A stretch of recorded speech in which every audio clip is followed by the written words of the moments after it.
The most powerful man in the known world lined his hallways with translucent stone. Not for beauty.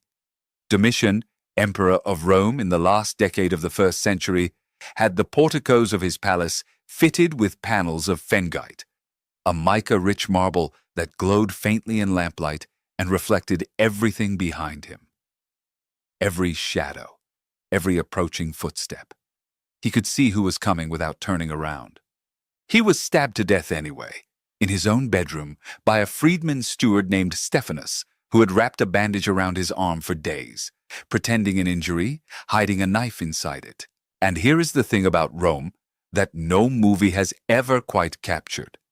The man who killed the emperor was legally a former piece of property, a thing, a res in the language of Roman law. Domitian, who commanded legions, who could order the death of any senator with a suggestion, who ate from gold plate and slept in a palace complex so vast that our word palace descends from the hill it sat on, was murdered by someone who had once been owned like furniture. That inversion is not an accident. It is the structure. In Rome, the higher you climbed, the more likely you were to die violently. The safest place in the empire might have been the bottom. This is the story of what life actually looked like at every rung of the Roman ladder, from the slave sleeping in chains to the emperor sleeping with one eye open. What you ate, where you slept, who you were allowed to speak to, and how, when the time came, you died. Start at the bottom. Start in the dark. A farm slave on a Roman estate in central Italy, sometime in the 2nd century before Christ, wakes before dawn on a stone bench. There is an iron ring embedded in the wall near his ankle. At the villa at Sette Finestra in Tuscany, archaeologists found exactly these rings, set at ankle height, spaced along the walls of a long, narrow room with almost no ventilation. The Romans had a word for this room: ergastulum. It was a barracks, a warehouse, a prison. It held people the way a granary held grain. Cato the Elder, a senator who prided himself on frugality and discipline, wrote a farming manual around 160 BCE that specifies what these people received: 4 modi of wheat per month for a field worker. That is roughly 26 kilograms of raw grain. Enough calories to keep a body functional. Chained slaves got less. The wine ration was lora, a thin drink made by pouring water over already pressed grapeskins. Not wine, the ghost of wine. Cato does not describe these people as people. He calculates their feed the way a modern spreadsheet calculates operating costs. When slaves are sick, he writes, such large rations of food need not be given. The sentence does not pause. It moves on to the next line item. A slave in Rome was legally a thing, not a person. Gaius, the jurist, states it plainly in the 2nd century. The fundamental division in the law of persons is that all men are either free or slaves. A slave could not marry. The unions slaves formed, called contubernium, had no legal standing whatsoever. A master could separate a couple and sell their children on the same afternoon. A master could kill a slave, at least during the Republic, with no legal consequence. Under the Empire, Hadrian banned killing slaves without judicial process. Enforcement was another matter. But you need to hold 2 truths at once, because Rome will not let you hold just one. In that same system, in that same city, a slave in the emperor's household could wield more practical power than a senator. The imperial freedmen, Narcissus and Pallas, who served under Claudius in the middle of the 1st century, controlled access to the most powerful man alive. They decided which senators got through the door. They managed treasuries. They shaped policy. Senators, men who wore the broad purple stripe and the red shoes, men whose ancestors' wax death masks lined the walls of their grand houses on the Palatine, waited for hours in an antechamber while a former slave decided whether they were worth the emperor's time. The legal hierarchy and the power hierarchy were two different maps of the same city, and they often contradicted each other completely. Now picture a different morning. You are standing in an atrium before dawn, and you are free. You are a Roman citizen. You have the vote. You have the grain dole.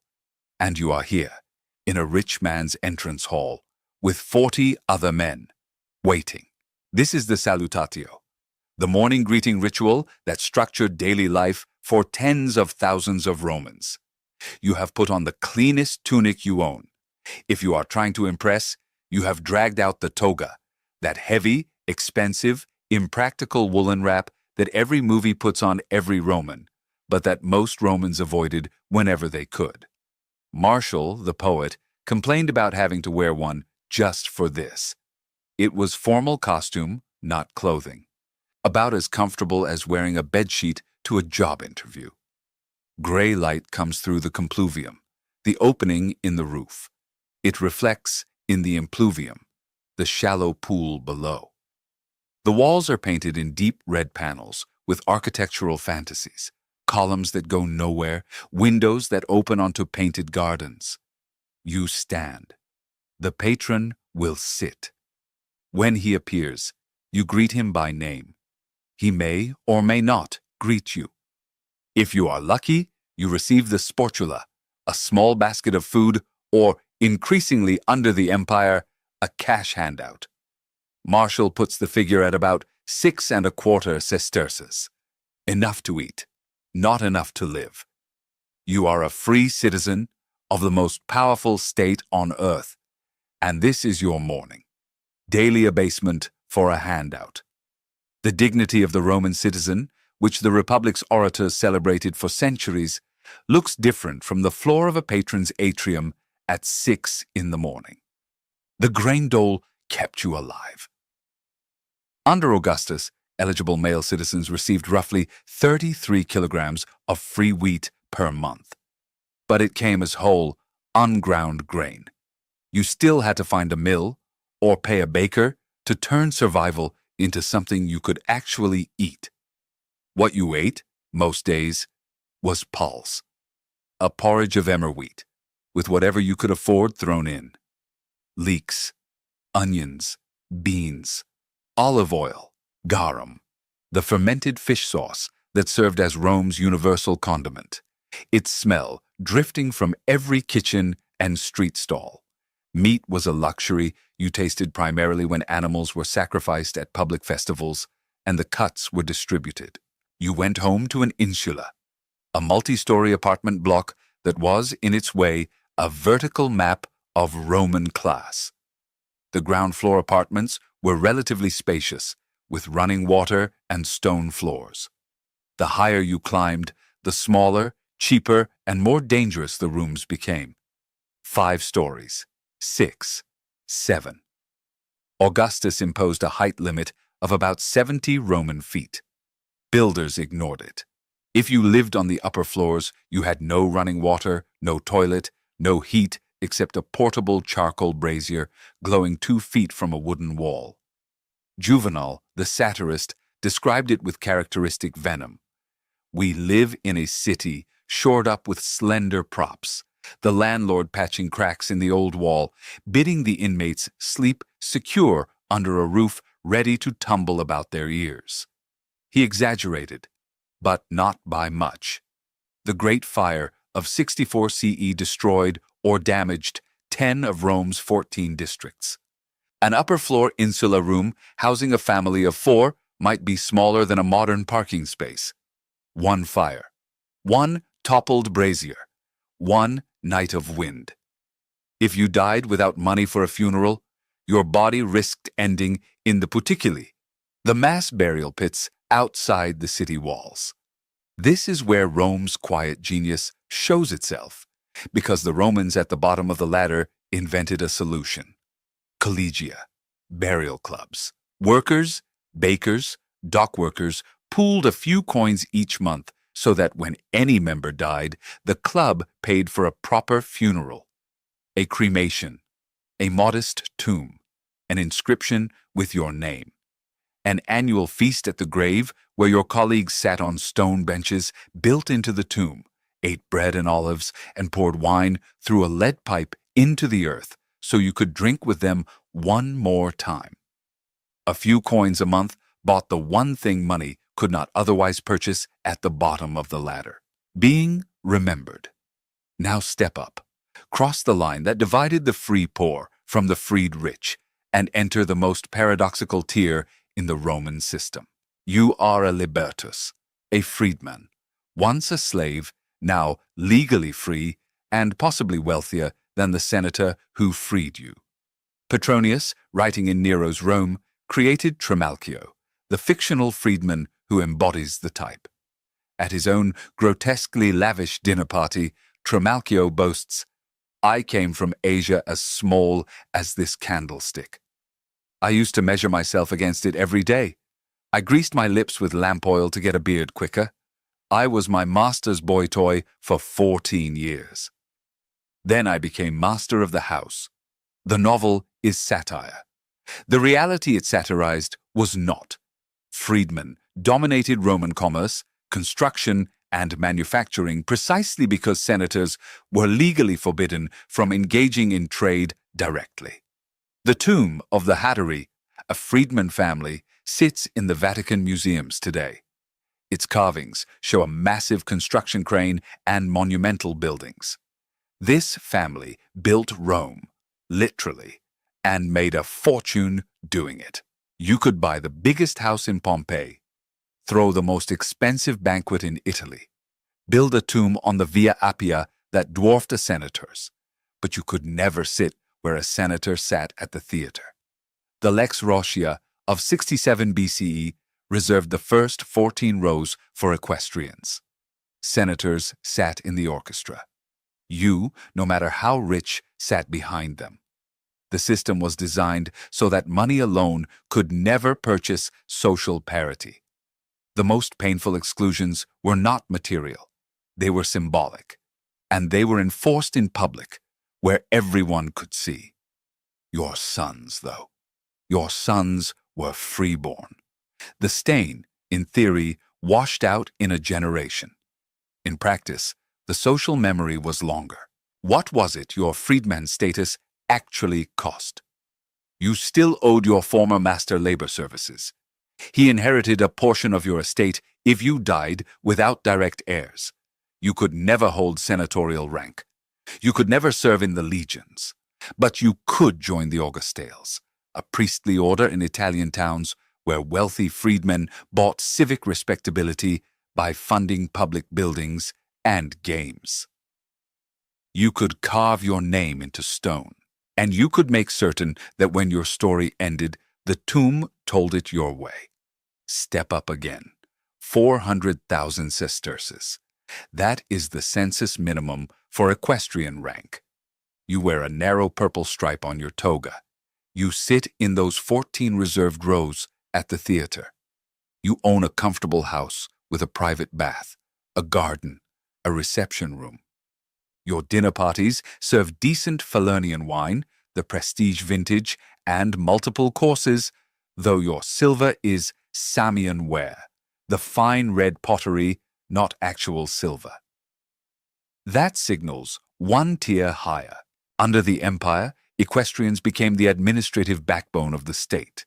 Prefectures, procuratorships. The Praetorian prefecture itself, the most powerful position after the emperor, was an equestrian post. You were the Roman upper middle class, powerful in aggregate, individually unremarkable. You tended to die in your beds, which is, in this system, a kind of achievement. Now the air changes. 1 million sesterces minimum for the senatorial order. The broad purple stripe, the red shoes, the domus on the Palatine with its atrium full of clients, its tablinum stacked with scrolls, its walls lined with cupboards holding the imagines, the wax masks of your ancestors, the visual proof of lineage that no freedman could ever fabricate. Your dinner parties were political instruments. Sumptuary laws tried repeatedly to limit what you could spend on a banquet, a reliable sign that the limits were routinely shattered. Lucullus, the general turned senator, maintained a standard dining budget for his Apollo room that Plutarch puts at 50,000 drachmas per meal. But the danger was proportional to the privilege. During the proscriptions and civil wars of the late Republic, senators died in waves. Cicero's head and hands were nailed to the rostra, the speaker's platform in the forum, in 43 BCE, a display meant to tell every other senator what eloquence could cost. Under the emperors, the method grew quieter, but no less lethal. When the emperor decided you should die, he did not send soldiers.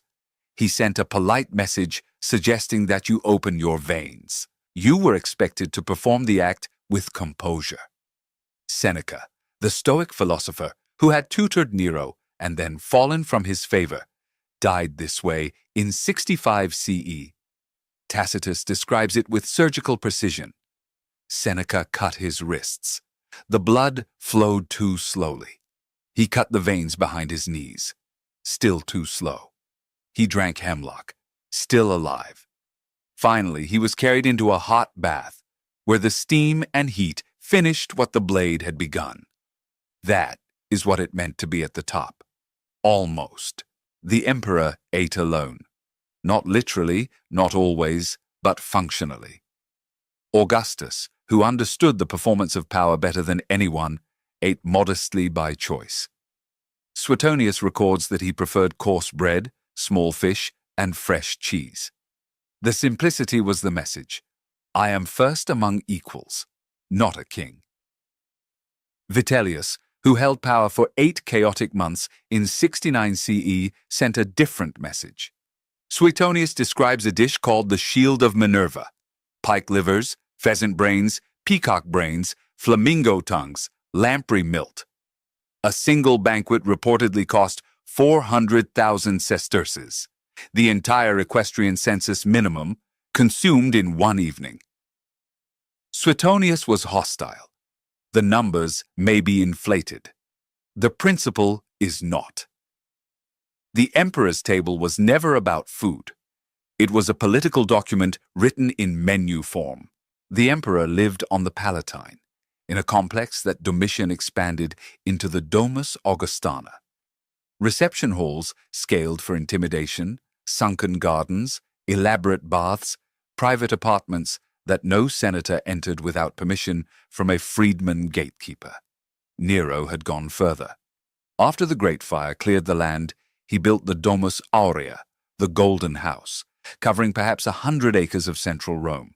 An artificial lake, a vestibule housing a colossal bronze statue of himself as the sun god, 120 feet tall, and a rotating dining room with ivory ceiling panels that showered guests with perfume and rose petals as the room slowly turned. For centuries, scholars assumed Suetonius invented the rotating room. Then, in 2009, a French-Italian archaeological team identified the mechanism on the Palatine, a revolving circular structure driven by water pressure. It was real. Nero built a room that moved. And then there is what the room could not protect against. Of the first 50 men who held the title of emperor, roughly 2 out of 3 died violently. Assassination, forced suicide, death in battle or captivity. Caligula was stabbed by his own Praetorian guard in a corridor beneath the Palatine in 41 CE.